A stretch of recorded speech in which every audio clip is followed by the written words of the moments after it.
Hello and welcome to this week's Health Report with me, Norman Swan. And me, Tegan Taylor. Today, what fascinating new findings about the 400 years of the Black Death can teach us about COVID? The extraordinary story of the pathology tech company Theranos and its founder Elizabeth Holmes, who's just gone on trial in the United States for allegedly defrauding investors, including Rupert Murdoch, of $700 million, not to mention harming patients.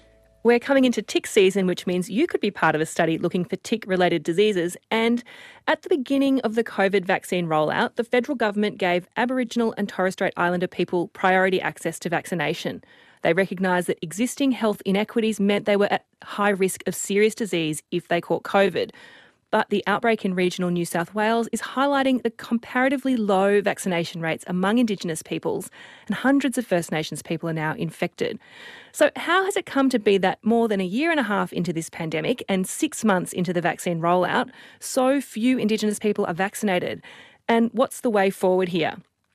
Tani Jash is a Ewan and Kamilaroi woman and a health reporter here in the ABC Science team, and she's been looking into just this. Welcome, Tani. Hi, Tegan.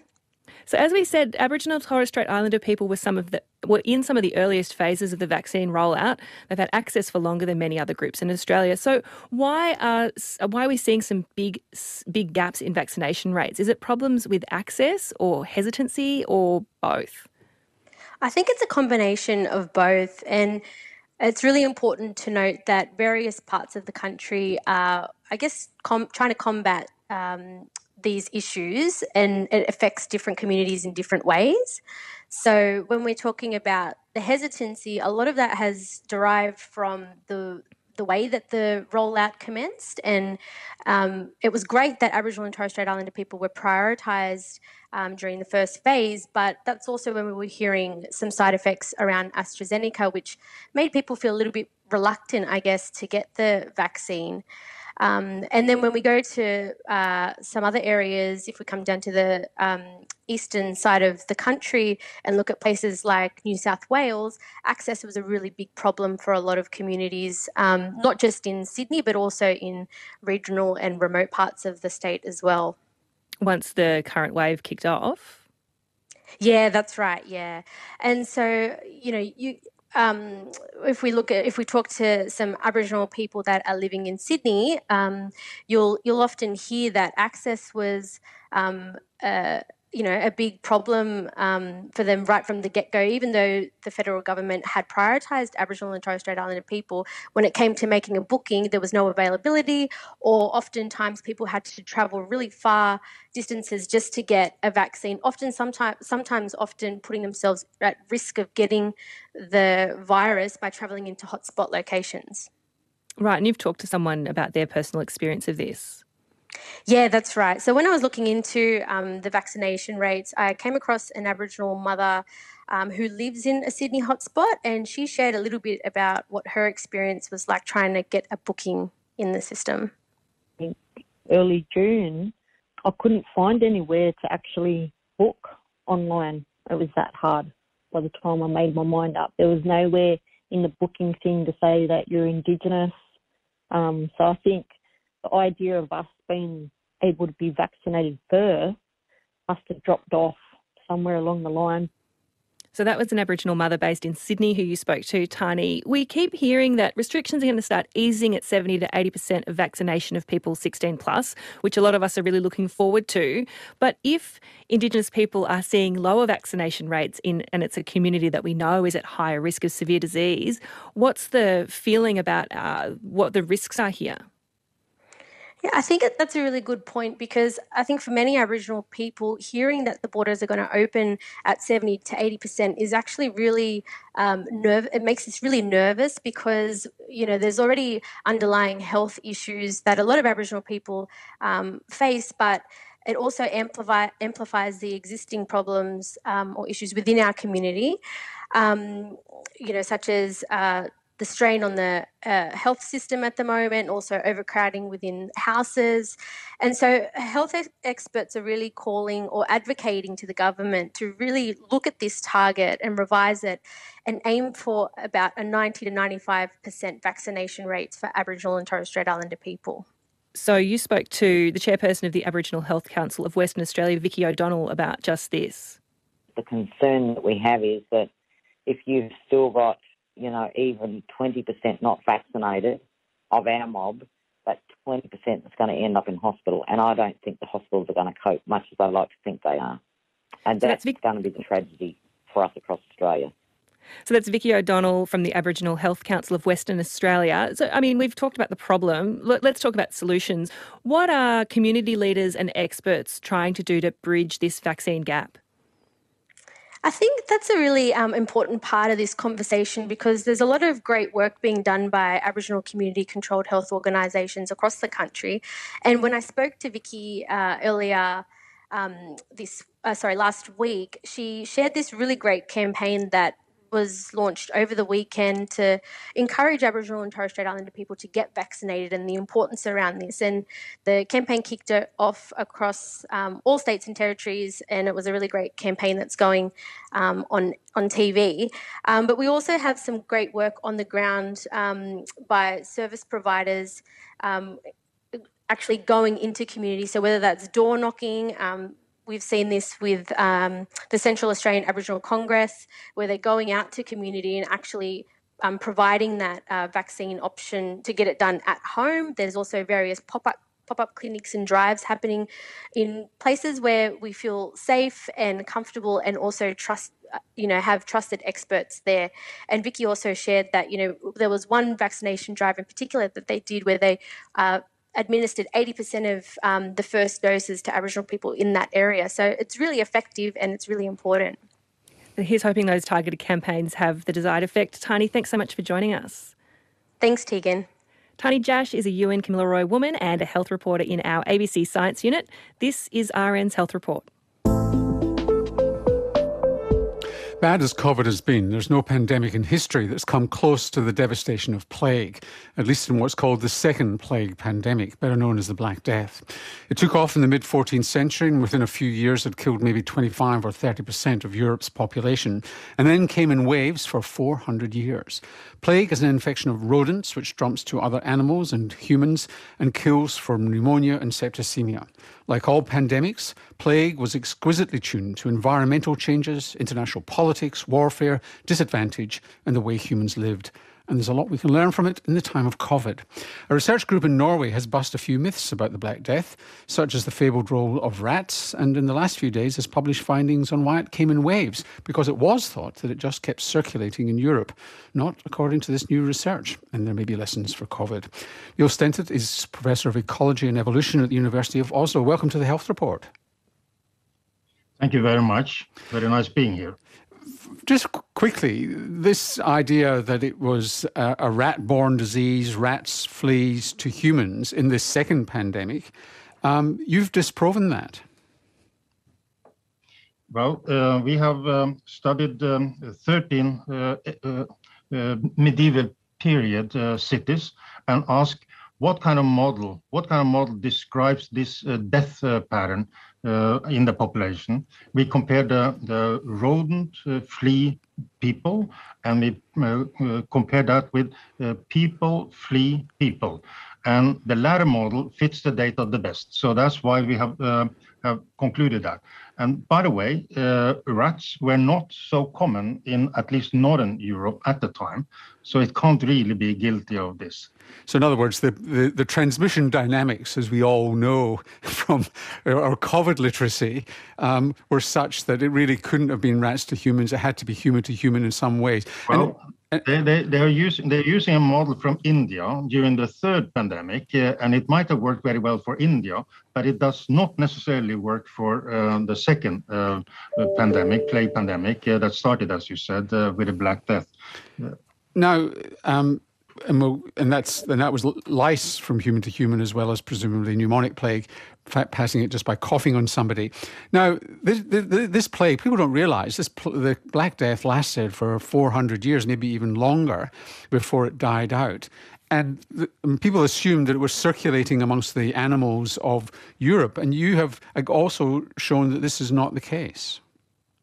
Most of the people in the field, they believe that it was circulating around, that the bacterium was circulating around in Europe, or could hang on in a reservoir in burrows where rodents, flea, and the bacterium could survive. That's indeed possible. However, we have compared all available genomic data and sort of built up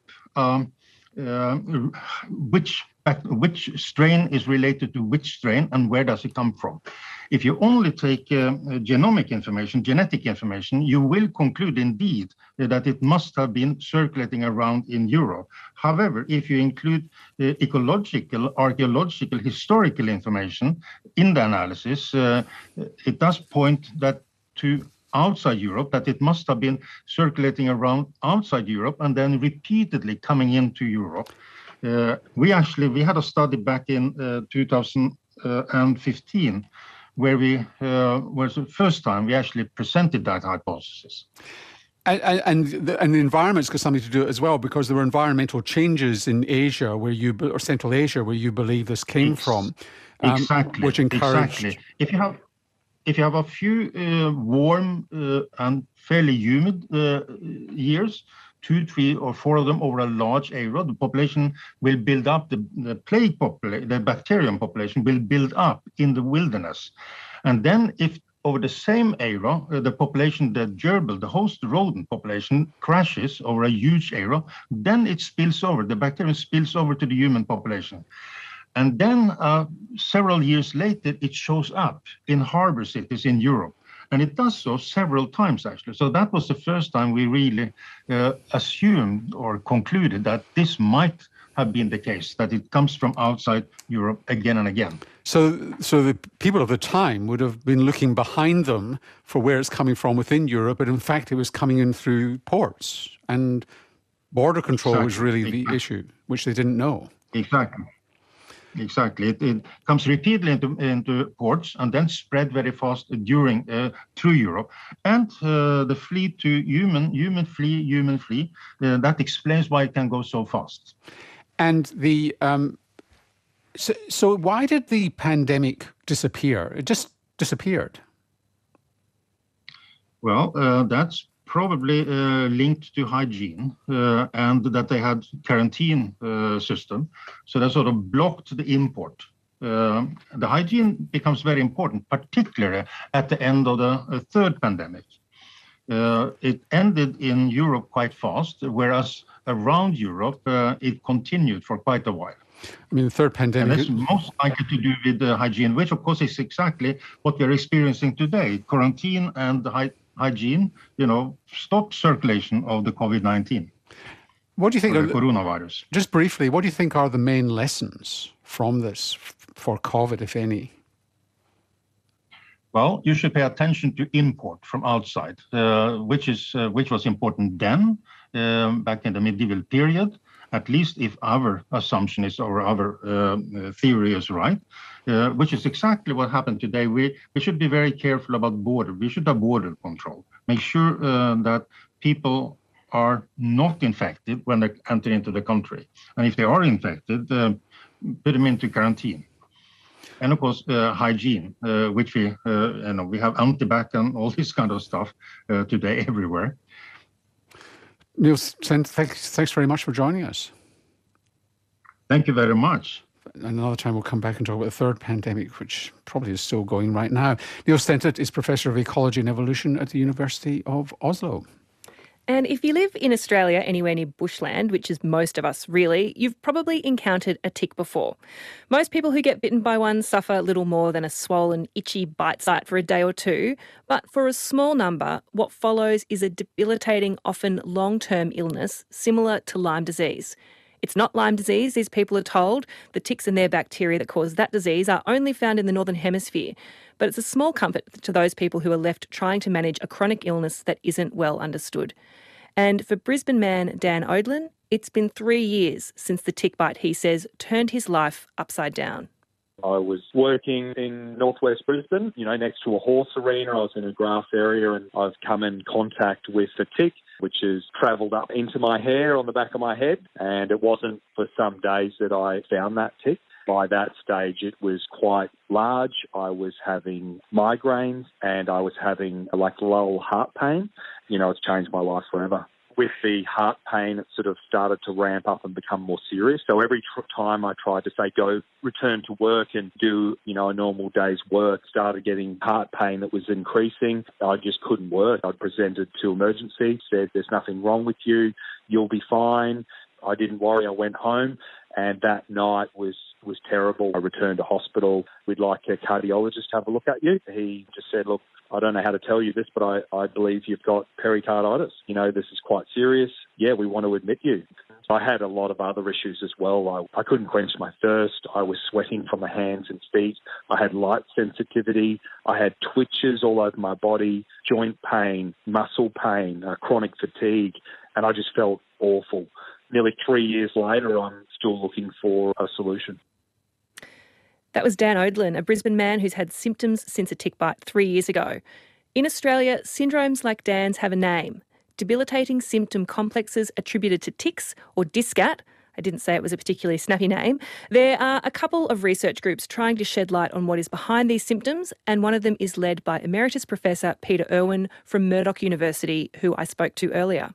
Lyme disease, in its true sense, doesn't occur here in Australia. We don't have the ticks, for example, that are known to transmit Lyme disease overseas. And more importantly, some of the research that's been done studying ticks recently has led to that conclusion as well. It's a bit of a contentious one, though, because we have people in Australia who are living with debilitating symptoms that they are pretty sure came from a tick and often feel like their experience isn't being seen as valid because people go, well, we don't have Lyme disease in Australia, so there you go. That's absolutely right. And there are certainly many people who are unwell and believe that illness arises from tick bite. Lyme disease is a well-known disease in the Northern Hemisphere. It's a very serious disease. But if you look at the prevalence of Borrelia in ticks in the Northern Hemisphere, it's really quite high. So if that was the case here in Australia, then we'd know about it. I believe we'd find it. Australia has a very unique evolutionary history. It's been separated from the rest of the world for about 46 million years, something like that, and the animals here and their ticks have evolved in relative isolation over these years. So the organisms that are within those ticks have also evolved and are different to the Northern Hemisphere ones. What do we currently know, and what are you hoping to shed light on with the research that you have underway? What we currently know, Tegan, is that we've got quite a few different tick species here in Australia. Really only 2 of those bite people regularly. That's the eastern paralysis tick and the kangaroo tick.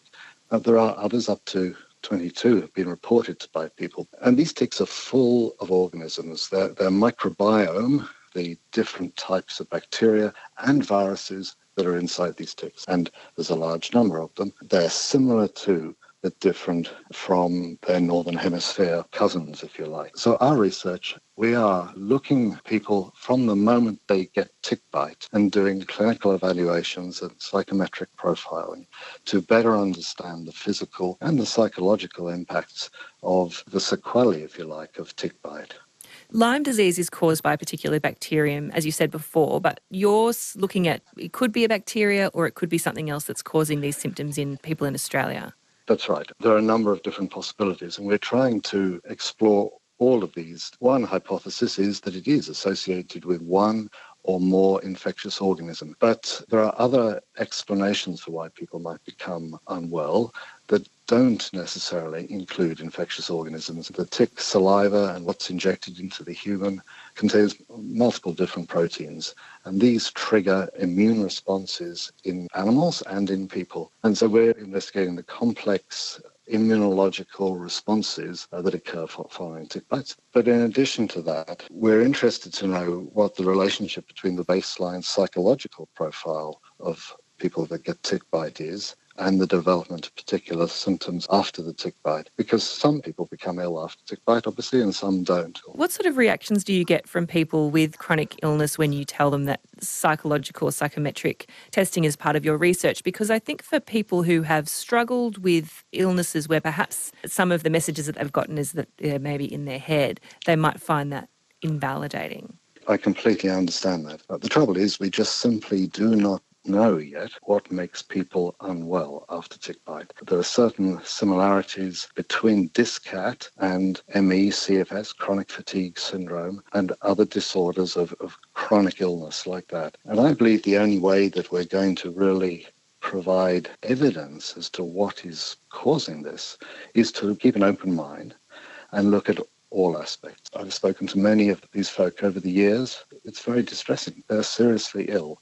We're trying to bring some science and some understanding to what causes this. Peter Irwin is Professor of Veterinary Clinical Science at Murdoch University and leads the Troublesome Ticks DISCAT research project. The research group is looking for people within 72 hours of them being bitten by a tick. For more information, go to tickstudy.murdoch.edu.au.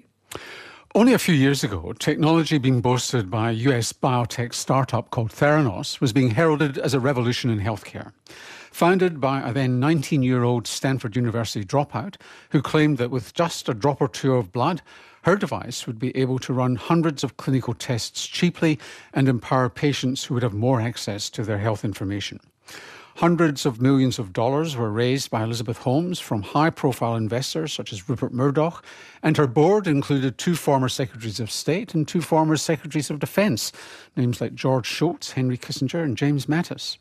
But in 2018, Theranos collapsed. The technology never worked, and alarmingly, patients were given incorrect results.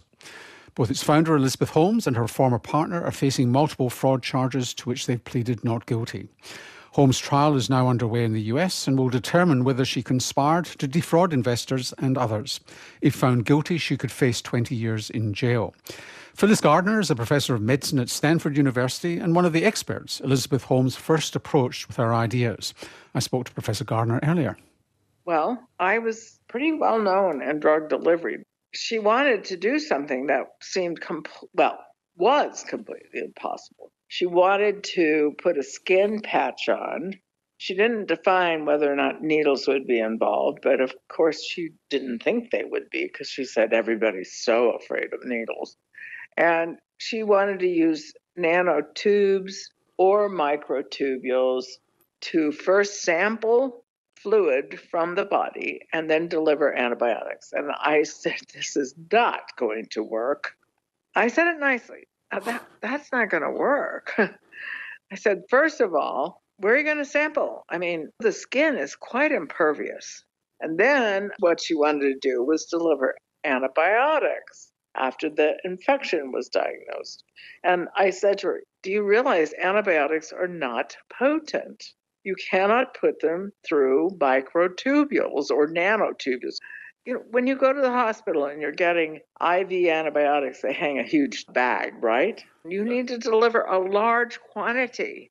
So I said this to her, but she didn't really respond. And she just sort of looked straight through me and they left.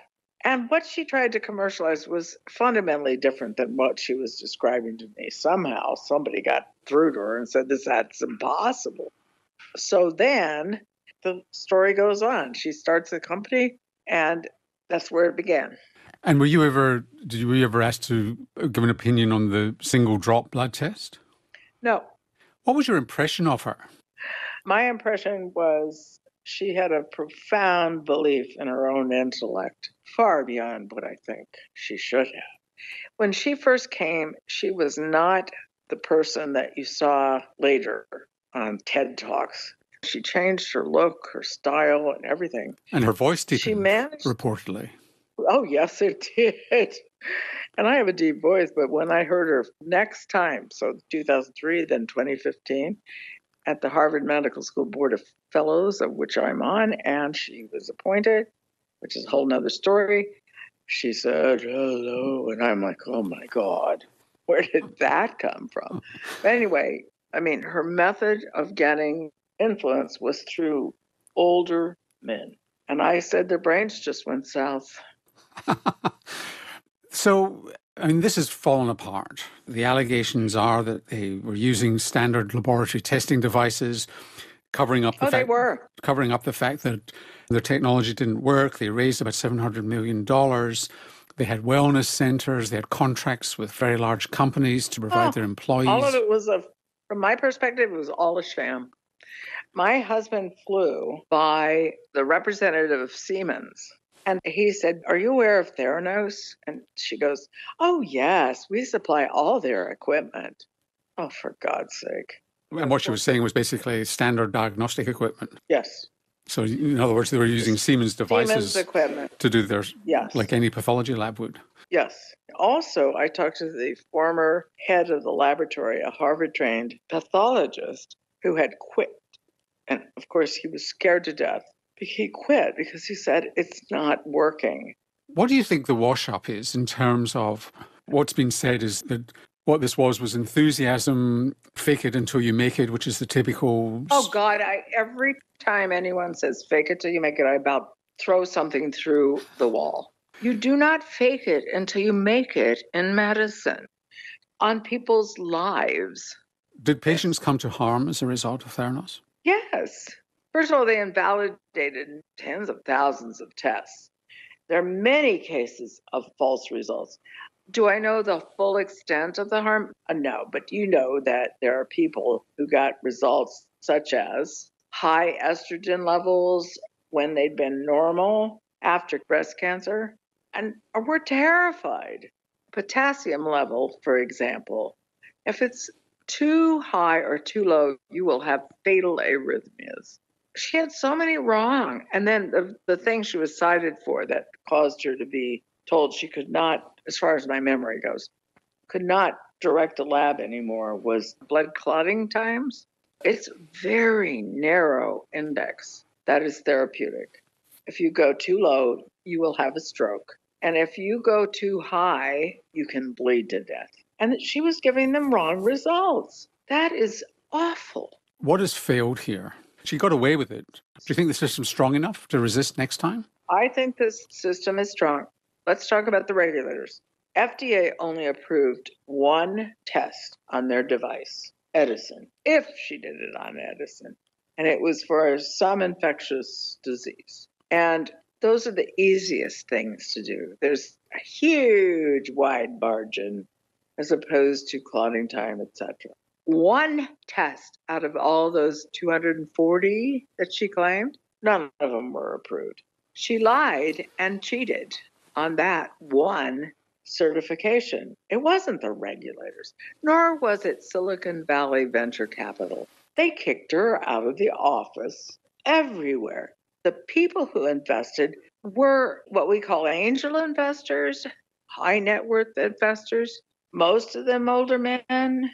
That would be Larry Ellison and Rupert Murdoch. You look through the investors, they don't do due diligence. They didn't do patent searches. They didn't look at the evidence. That's why the Silicon Valley investors wouldn't invest, because she wouldn't give them anything. She'd just hand wave and say, we can't reveal our secrets. And Phyllis Gardner is Professor of Medicine at Stanford University and in California. That is a truly amazing story, which we will come back to, no doubt, Tegan. It's an absolute roller coaster ride. I can't wait to hear more on it, as morbid as that sounds. So let's sit and watch. Yes. Well, it's mailbag time, Norman. And of course, anyone who has a question or a comment that they want to send to the Health Report should send it to healthreport@abc.net.au. Anne has a question about compounding pharmacies. Anne's taken hormones including DHEA, which is, I think, a hormone replacement therapy for menopause. So, yeah, DHEA is dihydroepiandrosterone. Essentially, it's a precursor. In other words, it's the raw material for testosterone. And there's been suggestions for years that this improves your libido, it might improve your muscular tone, it may, in other words, it rejuvenates you, is what people have argued for, although there's virtually no randomised controlled trial evidence that that's what it does. Well, that's what Anne's asking, is basically what's the up-to-date research into it. She's also wondering why doctors don't prescribe these forms of medications more when they're supposed to be tailor-made and safer for each individual. So there's a lot of controversy around the compounding pharmacy industry. When it started, when this boom started, there weren't very many quality controls. And it's still true to a certain extent. You're not absolutely sure what you're getting in your compounding pharmacy compound. So some compounding pharmacies are really excellent and they've really tried to improve the quality control. But there's no evidence that even in the best compounding pharmacy, that having it compounded for you is any better for you than just over-the-counter regular pharmaceutical industry produced DHEA. So I think that the benefits of compounding are questionable. And when you put on top of that the benefits of DHEA are questionable, you're probably not getting a lot of benefit. There's some benefit from testosterone and testosterone patches, particularly in women, and we can talk about that at another time, perhaps on the health report. But in this case, DHEA, there's very little evidence, whether it's compounded or not. So for someone like Anne who's been taking it for years, I mean, not giving specific advice to Anne, but there's other women out there in similar situations, I think. And should they just not use them, or is it just time to go back to your GP and have a fresh chat about it? It's just time to go back to your GP and have another conversation about it. What some women are doing is that they're taking HRT, so in other words, estrogen supplements in a compounding form. In other words, they're getting their estrogen supplements compounded in a personalised sense. And the argument that some people make is, well, that reduces your chance of breast cancer and the complications of HRT, and there's no evidence of that. There's no evidence that having it compounded is any better for you or safer for you than taking it in this regular form. And Lara has a question about insomnia in two parts. So firstly, whether there's any updated findings on the impact of anticholinergic drugs on dementia risk. That's a big question mark for me, Norman, that I'd love for you to unpack. And then also whether acceptance and commitment therapy can help treat insomnia. So coming back to the first question on anticholinergic drugs. So a lot of drugs act on a chemical messenger system called the cholinergic system. So it uses a chemical called acetylcholine to transmit information from one nerve to another and in the brain. And there are drugs which act on this system either deliberately or as a side effect of their function. Research done particularly in the south of France by an expatriate Australian researcher who's been looking at the onset of dementia over years, and others, has shown that if you are taking a drug with anticholinergic effects, it does increase the risk of cognitive decline and maybe dementia as well. And a study a couple of years ago has looked at this in terms of the risk of dementia. They looked at nearly 60,000 people versus 225,000 controls. So they took people with dementia, and then they took people who were similar to them in all respects, except they didn't have dementia, and then they multiplied by 4 or 5 in terms of controls, because it's not a perfect study, it's called a case control study. Anyway, they looked at whether or not there was an association with the risk of exposure to these anticholinergic drugs. In other words, were the people with dementia more likely to have taken one of these drugs than the people who were in the controls who didn't have dementia? Short answer was yes, they were. And the risk depended on age. In other words, if you were 55 years or more, and if you and the strength of the anticholinergic drugs. In other words, whether they had a strong anticholinergic effect on the body. And what we're talking about here are antidepressants, usually the older style of antidepressants, the tricyclic antidepressants, anti-Parkinson drugs have strong anticholinergic effects. You've got to watch with that because Parkinson's itself increases the risk of dementia. Antipsychotic drugs, antispasm drugs in the bladder, and some anti-epileptic drugs. If they were taking these drugs in the 10 years prior to the diagnosis of dementia, there was an increased risk. It's not a huge increased risk, but it's there. So the risk is anywhere between 30 and 50% higher of developing dementia, if indeed it is cause and effect. And remember what I said about Parkinson's disease. Parkinson's disease itself is associated with dementia. Depression is associated with dementia. So you've got to untangle a lot of that. But there is pretty good evidence that anticholinergic drugs in general increase the risk of cognitive decline. So here is more evidence on that. And what they're suggesting is in this that doctors are advised to be careful in people aged over 55 who are, when they're prescribing drugs, to look for drugs if they've got a strong anticholinergic effect, to perhaps think about an alternative. And for example, there are plenty of alternative antidepressants. Well, so we're talking about insomnia with this question. What about acceptance and commitment therapy as an intervention? Acceptance and commitment therapy is a bit like a cognitive behavioural therapy. And it also helps with mindfulness. And it has been studied in terms of insomnia.